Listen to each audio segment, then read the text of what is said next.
Friends, पिछले lectures में हमने देखा कि चैप्टर 1 का इट मीन्स बुक कीपिंग का introduction, meaning and definition, features of book keeping, objectives of book keeping, importance of book keeping and utility of book keeping. तो friends, आज मैं आप लोगों को बताने वाला हूँ difference between book keeping and accountancy. ये मैं आप लोगों से इसलिए डिस्कस करने वाला हूँ क्योंकि एग्ज़ाम पॉइंट ऑफ व्यू से सबसे इम्पोर्टेंट क्वेश्चन में से एक माना जाने वाला यह भी है difference between book keeping and accountancy. Chapter 1 पूरा थियरी बेस्ड चैप्टर है। तो फ्रेंड्स, आप लोगों को घबराने की कोई बात नहीं।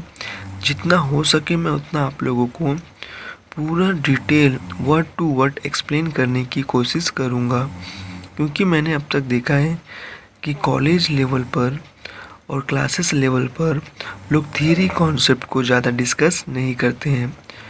बुक कीपिंग में प्रैक्टिकल कॉन्सेप्ट को सबसे ज़्यादा मायने दिया जाता है, लेकिन मैं आप लोगों को चैप्टर से प्रैक्टिकल कॉन्सेप्ट कराने से पहले कुछ थ्योरी कॉन्सेप्ट भी बताना ज़रूरी समझता हूँ, ताकि आपको घबराने की एग्ज़ाम में कोई ज़रूरत ना पड़े।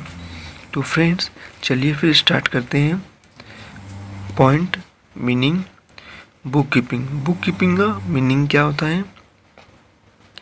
It is concern with recording and classifying the business transactions.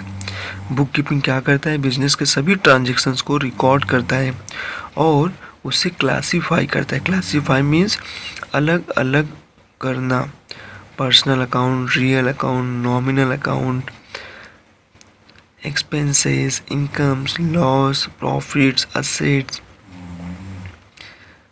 इन सभी चीज़ों को क्लासीफाई करना बोलते हैं। उसके बाद अकाउंटेंसी क्या दिया हुआ है? It is related with recording, classifying, summarising, analysing and interpreting the financial data. Accountancy किससे रिलेटेड होता है? यह सभी ट्रांजेक्शन्स को रिकॉर्ड करता है, क्लासीफाई भी करता है।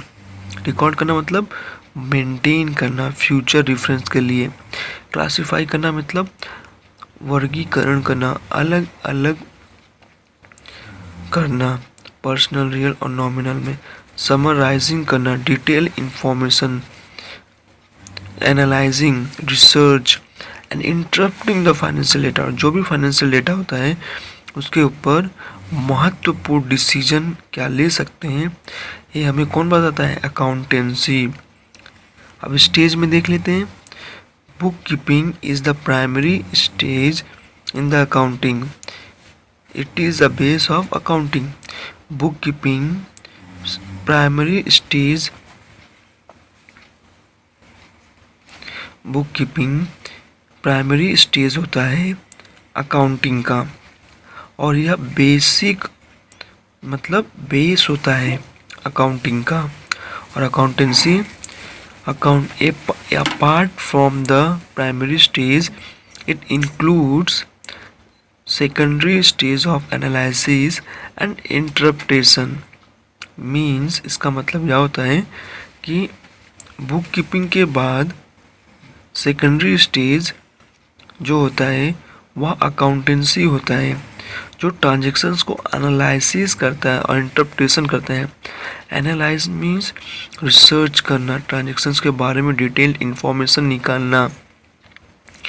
और ऑब्जेक्टिव्स क्या दिया है? The objective of book keeping is to keep the records of all financial transactions in proper and systematic manner. Book keeping का ऑब्जेक्टिव होता है कि उसके बिजनेस में होने वाले सभी ट्रांजेक्शन्स को रिकॉर्ड करना, बिजनेस में होने वाले सभी फाइनेंशियल ट्रांजेक्शन्स को रिकॉर्ड करना। किस प्रकार? Proper and systematic manner. अब प्रॉपर और सिस्टमेटिक मैनर क्या होता है? Rules and regulation, according to rules and regulation of golden rule. इसको बोलते हैं proper and systematic manner. Book keeping का सबसे बड़ा ऑब्जेक्टिव है कि बिजनेस में होने वाले सभी फाइनेंशियल ट्रांजैक्शंस को प्रॉपर एंड सिस्टमेटिक मैनर में रिकॉर्ड करना। अब देख लेते हैं accountancy. The objective of accounting is to prepare the financial statement and further communicate the information to the relevant authorities.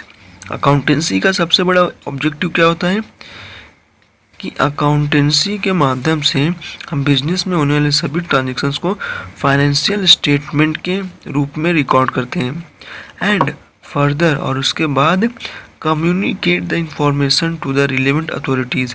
जो भी इंफॉर्मेशन निकल के आता है उसके हिसाब से हम लोग क्या करते हैं, डिसीजन लेते हैं और रिलेवेंट अथॉरिटीज़ से डिस्कस करते हैं। अथॉरिटीज़ यानी यहाँ एक ऑफिसर, बिजनेस में जो भी अकाउंटेंट होता है उससे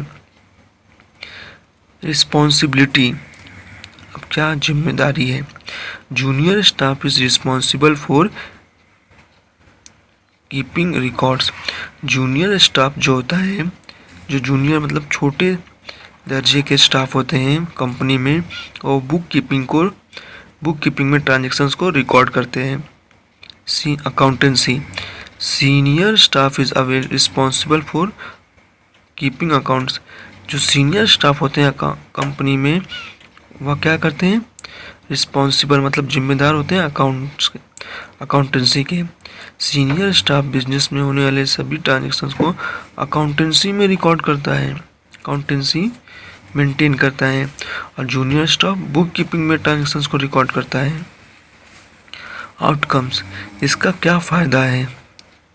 book keeping basically results in journal and ledger. Book keeping से हमें सामान्य तौर पे क्या रिजल्ट निकल के आता है, जर्नल और लेजर मेंटेन करने में बुक कीपिंग का सबसे बड़ा हाथ होता है। The result of accountancy is profit and losses account and balance sheet. Accountancy maintain करने पे हमें यह पता चलता है कि हमारे बिजनेस में क्या प्रॉफिट हुआ और क्या लॉस हुआ, और बैलेंस शीट क्या है। बैलेंस शीट क्या होता है, balance sheet it is a statement of the company. Balance sheet क्या होता है, एक स्टेटमेंट होता है। बैलेंस शीट स्टेटमेंट होता है एक प्रकार से, और बिजनेस के फाइनेंशियल पोजीशन को शो करता है। ये बैलेंस शीट हमें बताता है कि बिजनेस में कितना असेट्स है और कितना लायबिलिटीज़ है। एसेट्स मीन्स जमा पूंजी और लायबिलिटीज़ मीन्स कर्जे। तो यह अकाउंटेंसी मेंटेन करने से हमें पता चलेगा। Period, book keeping gives day to day details. Book keeping हमें डे टू डे जानकारी देता है, मतलब डे टू डे मेंटेन करना पड़ता है। Accountancy gives details of entire year, और अकाउंटेंसी पूरे फाइनेंशियल ईयर का डिटेल हमें प्रोवाइड करता है, जानकारी देता है। Analysis, the process of book keeping does not require any analysis. Book keeping के माध्यम से हम कोई भी डिसीजन नहीं ले सकते हैं या फिर रिसर्च नहीं कर सकते हैं, लेकिन अकाउंटेंसी में हम देखते हैं accountant use book keeping information to analyse and interpret the data and the open compiles into its reports. लेकिन बुक कीपिंग के डेटा को हम लोग यूज कर सकते हैं कहाँ पर, अकाउंटेंसी में, और अकाउंटेंट बुक कीपिंग के डेटा को यूज करके एक्यूरेट इन्फॉर्मेशन निकाल सकता है और उस डेटा से यह पता लगा सकता है किस तरह का रिपोर्ट तैयार होता है। Decision making, management can not take a decision based on the data provided by book keeping.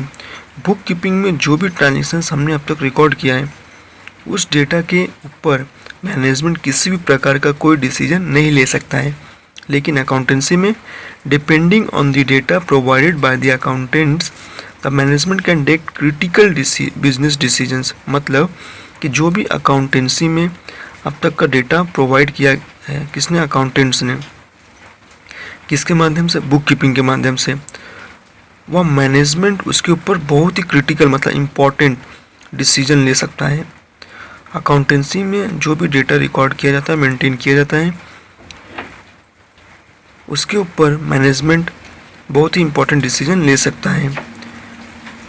Accountancy बिना बुक कीपिंग के पॉसिबल नहीं होता है। Skill required, analytical skill is not required for book keeping. Book keeping के लिए किसी भी तरह का कोई स्किल की ज़रूरत नहीं है।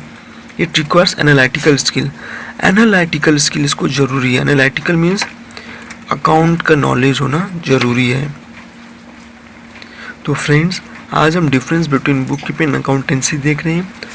आगे के लेक्चर में हम देखेंगे meaning and definition of accountancy और उसके मेथड ऑफ अकाउंटिंग सिस्टम। जय हिंद फ्रेंड्स, आई होप आप लोग को समझ में आया होगा। तो इसी प्रकार से आप हंसते रहिए, खेलते रहिए और मेरे साथ यानी आपके अपने चैनल टोटल अकाउंटिंग के साथ थोड़ा थोड़ा अकाउंटिंग सीखते रहिए, ताकि आपका अकाउंटिंग का बेसिक क्लियर होता रहे। जय हिंद फ्रेंड्स।